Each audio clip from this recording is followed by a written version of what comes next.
I want you to imagine this scenario for a second. It's, say, 11 o'clock at night. Okay, late. Yeah, late. Someone is sitting on their sofa, they've got their phone out, and they just typed the phrase, funeral directors near me, into Google. Right, which is an incredibly stressful moment for anyone doing that kind of search. Exactly. And according to the data we're looking at today, that exact phrase gets 12,100 searches a month in the UK alone. Wow. And businesses are paying an average of £11.33 for a single click on that term. Which is pretty expensive real estate, honestly. It really is. But here's the kicker. Let's say that searcher clicks a link and the website takes like 8 seconds to load. Oh, that's an eternity in internet time. Right. And when it finally does load, the browser flashes this glaring warning that just says, not secure. Yeah, that's the absolute last thing you want to see. And on top of that, the text on the page is tiny. You have to like pinch and zoom just to find a phone number. What happens next? I mean, they bounce. They just leave the page immediately. Yeah, exactly. They leave. And the crucial thing to understand here is that Google noticed all of that friction long before that grieving family ever did. Yeah, it really is the defining challenge of local digital visibility right now. It is. Welcome to the deep dive, by the way. Today we're exploring the critical but honestly really misunderstood world of technical SEO, specifically for independent funeral homes. Yeah, we're pulling from a really comprehensive guide today. It's called Technical SEO for Funeral Home Websites, a plain English guide. And it includes some fascinating market research from 2026.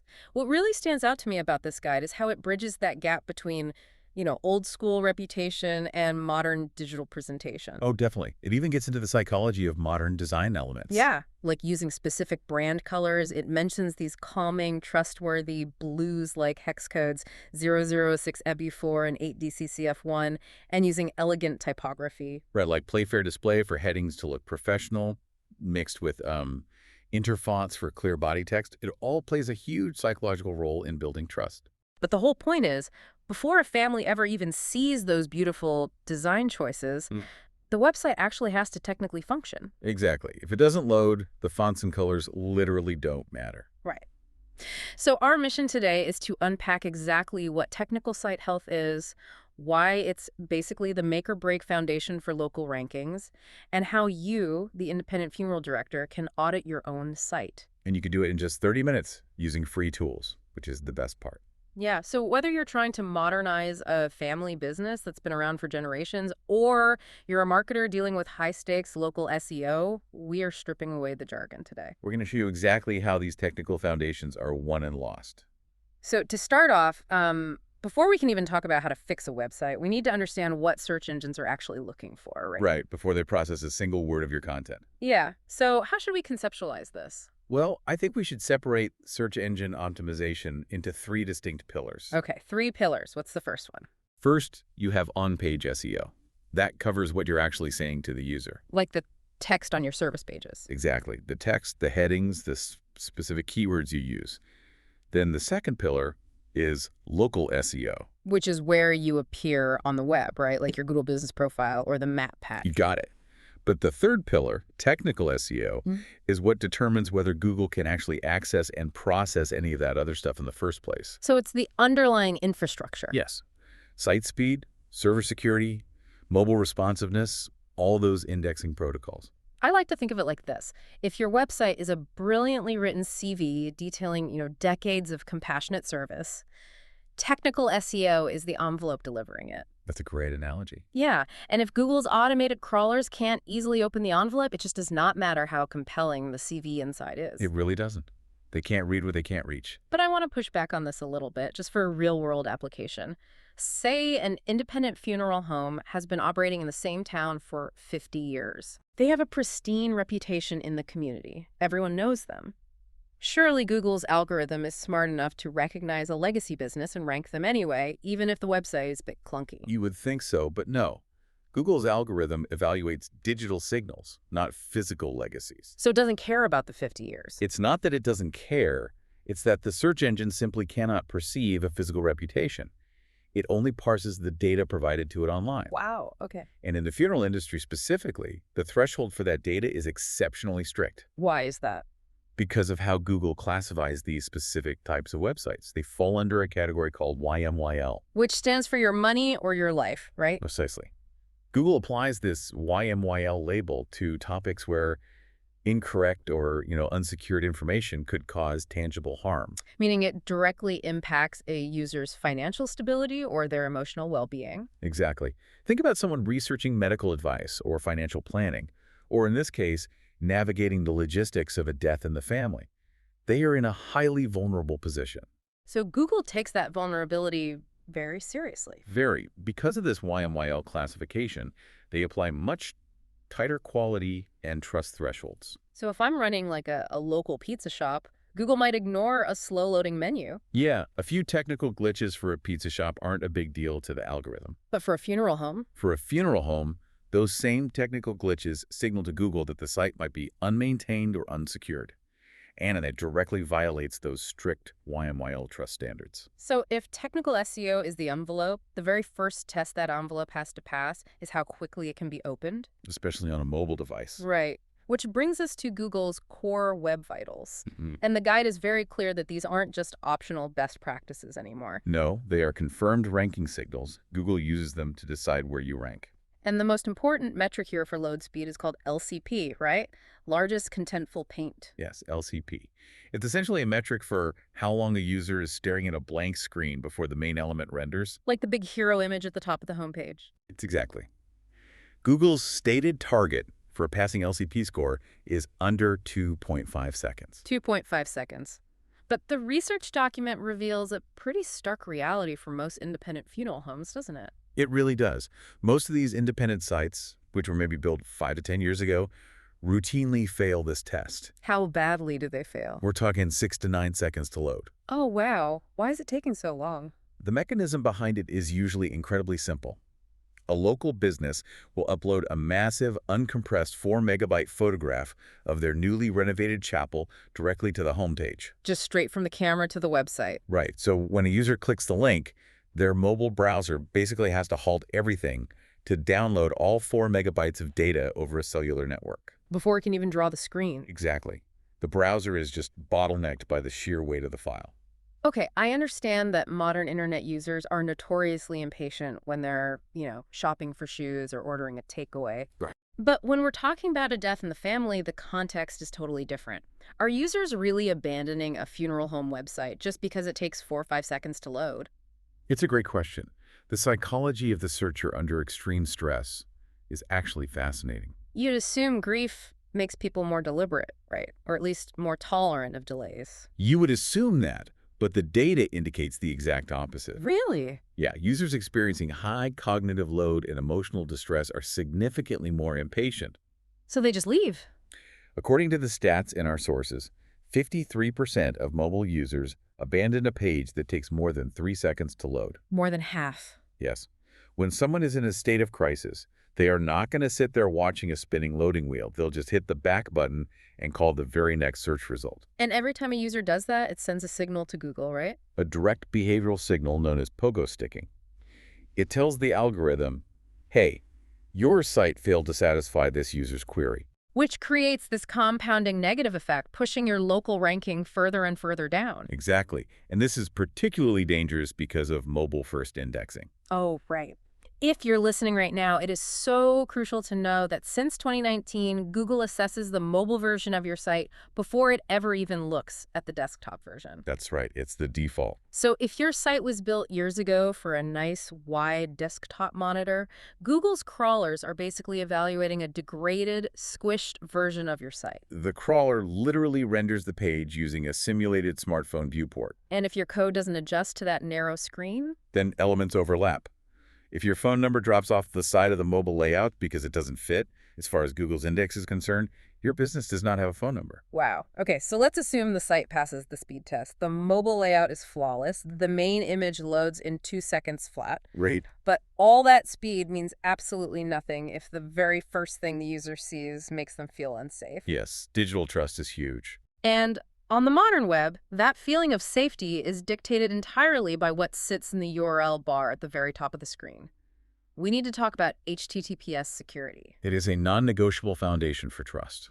We're talking about the presence of an SSL certificate. Which stands for Secure Sockets Layer. Yeah, exactly. It's a protocol that creates an encrypted link between the web server and the user's browser. And without it, Without this encryption, browsers like Chrome and Safari are programmed to display a really prominent not secure warning right next to your domain name. to put that into perspective, without HTTPS, it's basically like asking a family to write down their loved one's sensitive funeral details, their home address, their financial information. Right, highly personal stuff. Writing it all down on a postcard and sending it through the public mail system where anyone who intercepts it can just read it. That is exactly what it's like. Whereas HTTPS puts all those details inside a locked steel briefcase before sending it. Which is why that warning is so damaging.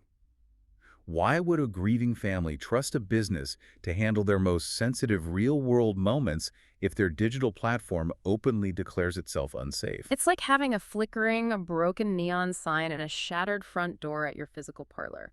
It instantly destroys the professional reputation you spent decades building. And there's an algorithmic penalty too, isn't there? Oh, absolutely. HTTPS has been a confirmed negative ranking signal for over a decade. If your connection isn't encrypted, Google actively demotes your visibility.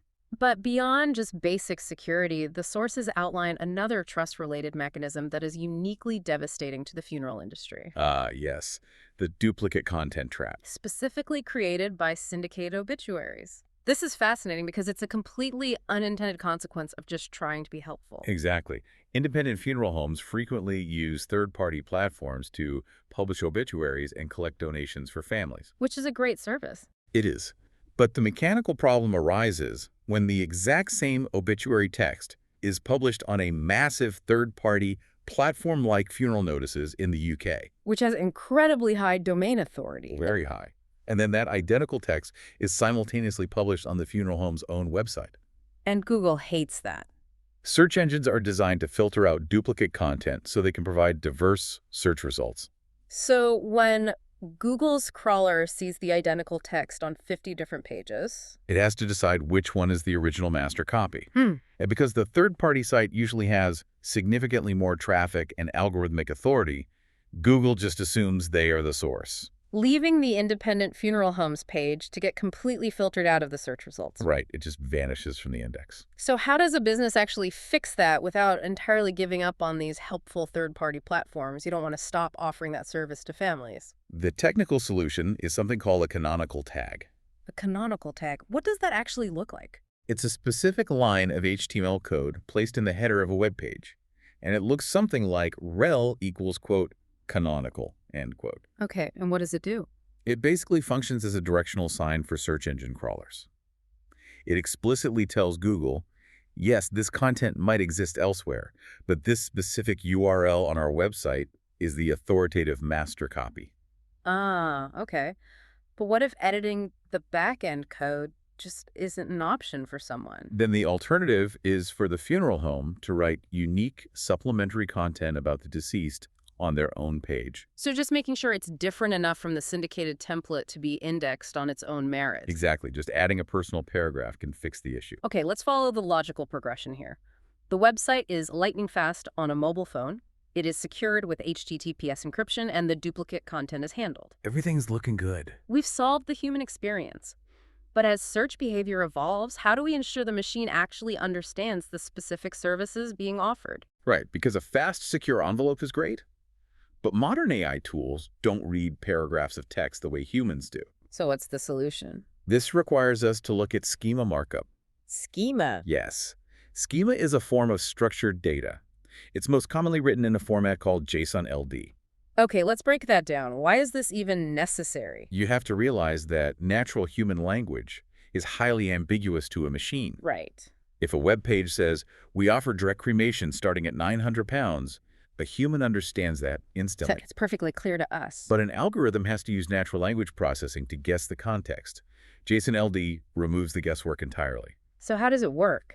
It's basically an invisible script added to the back-end code that organizes your business information into standardized key-value pairs that machines can instantly parse. Wait, so it's essentially taking your website and turning it into a highly organized spreadsheet for robots. That is exactly what it is. Like attaching a digital sticky note to the back end that says, category, funeral home, service, cremation, price, 900, currency, GBP.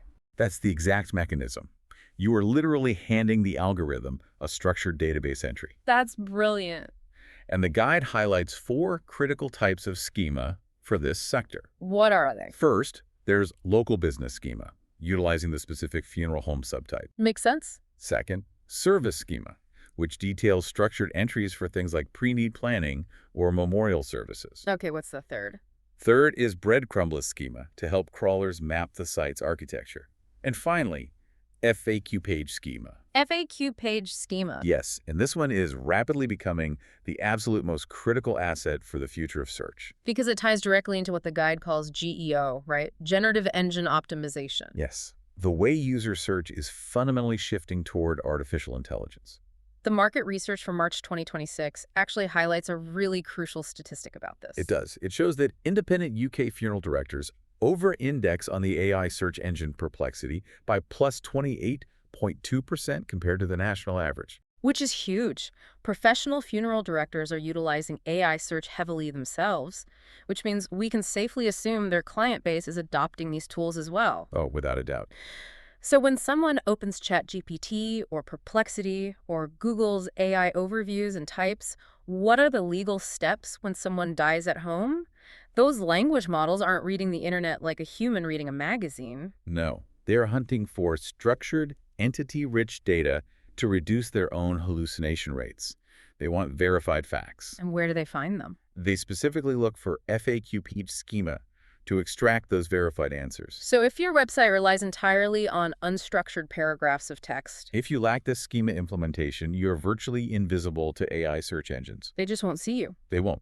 They will simply pull the structured data from your competitor's site and cite them as the source in their chat window instead. Wow. Okay, we have outlined a pretty comprehensive list of technical barriers today. We've covered a lot of ground. We've discussed the mechanics of Core Web Vitals, the encryption handshake of HTTPS, the logic of canonical tags, and this whole JSON-LD structure of schema. It's a lot to take in. It is.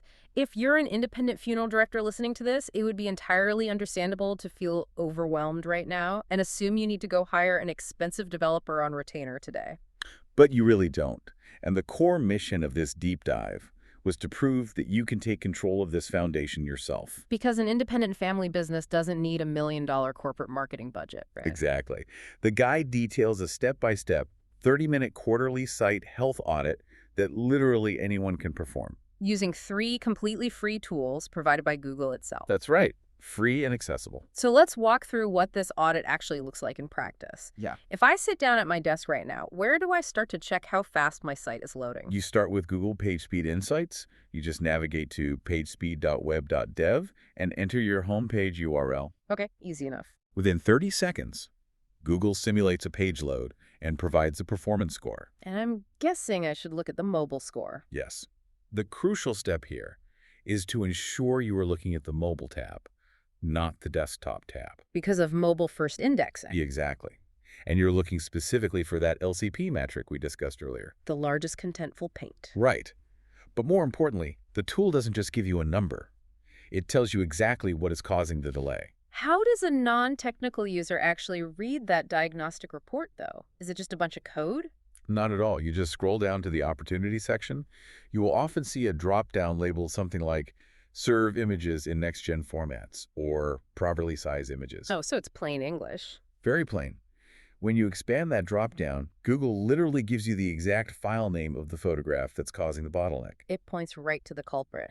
Yes, and it even tells you exactly how much time you'll save by compressing it. You just take that exact file name to your web designer or you replace it yourself, and you've instantly solved your biggest speed issue. That's incredible. So PageSpeed Insights diagnoses the loading time.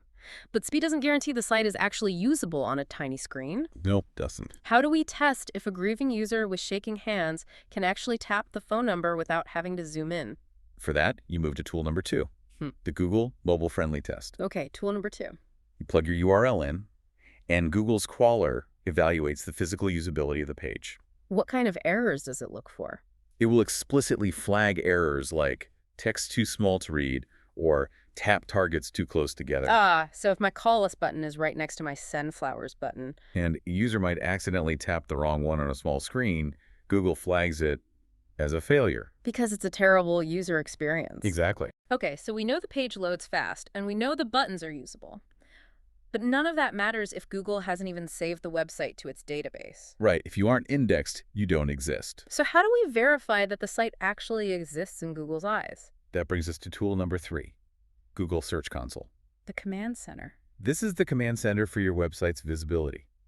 Once you verify ownership of your domain, you can access the coverage report Why is that report so vital? because it lists every single page on your site that Google tried to read but couldn't. It'll tell you if a page is returning a 404 error or if a redirect is broken. Search Console is also where you check for self-inflicted wounds, right? Oh, yes.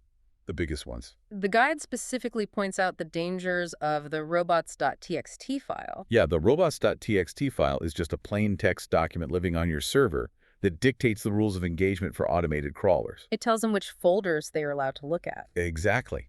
However, a really common and basically catastrophic error occurs when a site goes live after a redesign. What happens? The file accidentally contains the code disallow.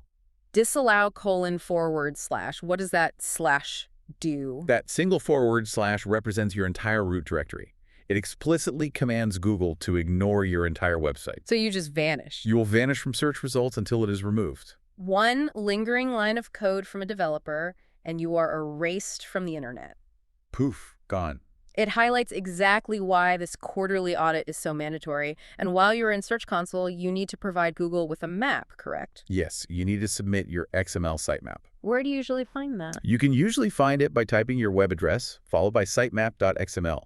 It is a literal directory of every live page on your site. So instead of waiting for Google's crawler to blindly wander through your navigation menu, hoping to find your new service pages, You just submit the XML sitemap in Search Console to hand them the exact blueprints directly. I love this dynamic because prioritizing this 30-minute audit, compressing those massive image files to fix the LCP speed, ensuring your HTTPS is active, adding that structured schema markup, and submitting your XML sitemap, it really levels the playing field. It absolutely does. Corporate funeral chains often rely on these massive generic websites that are so slow to update and weighed down by legacy code. They can't move as fast as an independent. Right. So by mastering these basic foundational elements, an independent family business can run a lean, exceptionally fast website. And Google's local algorithm evaluates technical performance and proximity. It does not evaluate the size of your corporate parent company. A well-structured independent site has the power to completely outrank a sluggish corporate competitor in local search. Yes. But remember, the technical foundation isn't a one-time project you complete on launch day and then just forget about. It's an ongoing process. The internet is a dynamic environment. Browsers update, server configurations change, and your competitors are going to optimize too. So it's routine maintenance. Running this 30-minute audit quarterly is routine maintenance, no different than ensuring the physical front door of the funeral home is unlocked and the lights are on. It protects the local visibility you rely on. Well, we've covered the critical mechanisms of digital visibility today. We moved from understanding how Core Web Vitals and LCP dictate the mobile experience to securing the transmission of sensitive data with HTTPS. We explored how JSON LD and schema markup act as a structured dictionary for the machines. And we walked through a practical, free toolkit to audit these systems yourself.